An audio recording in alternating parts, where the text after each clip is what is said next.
Au cours d'une rencontre, l'Algérie et l'Égypte se sont accordés sur une coordination au sein de l'Union africaine pour des solutions pacifiques aux crises. Cette décision s'inscrit dans le cadre des litiges politiques qui animent plusieurs pays africains, notamment la Libye et le Mali. La finalité étant de limiter l'ingérence occidentale dans la résolution des crises africaines.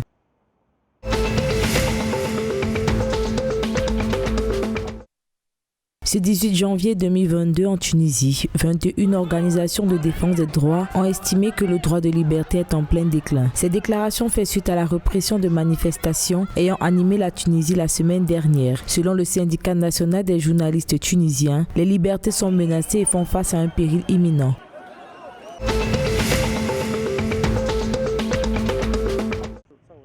Conformément à la feuille de route de 2020, l'élection présidentielle prévue pour le 24 décembre 2021 pourrait, selon Emad Al-Sayed, le chef de la Haute Commission électorale nationale libyenne, se tenir en juin, voire en août 2022. Une probabilité qui a amené Aguila Saleh, président du Parlement, à appeler à la formation d'un nouveau gouvernement ce 17 janvier, car le retard pris pour organiser le scrutin prouve selon lui que le gouvernement intérimaire n'est plus légitime.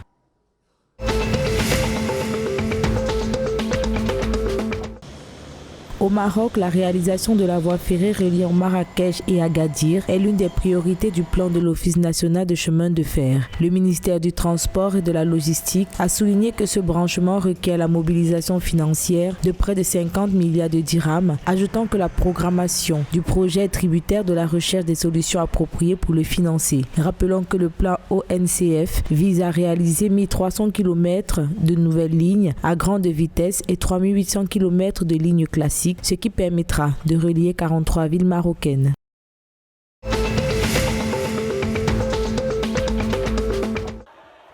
Des dizaines d'enseignants contractuels et vacataires de l'éducation nationale ont marqué un pas de grève ce 17 janvier 2022. Les contestataires revendiquent la permanisation de tous les vacataires, l'intégration, un droit légitime et la précarité dans laquelle ils exercent depuis de nombreuses années sans bénéficier d'aucun avantage. Des revendications entendues par la direction de l'éducation qui assure qu'à partir de mars, les concernés toucheront leur salaire mensuellement.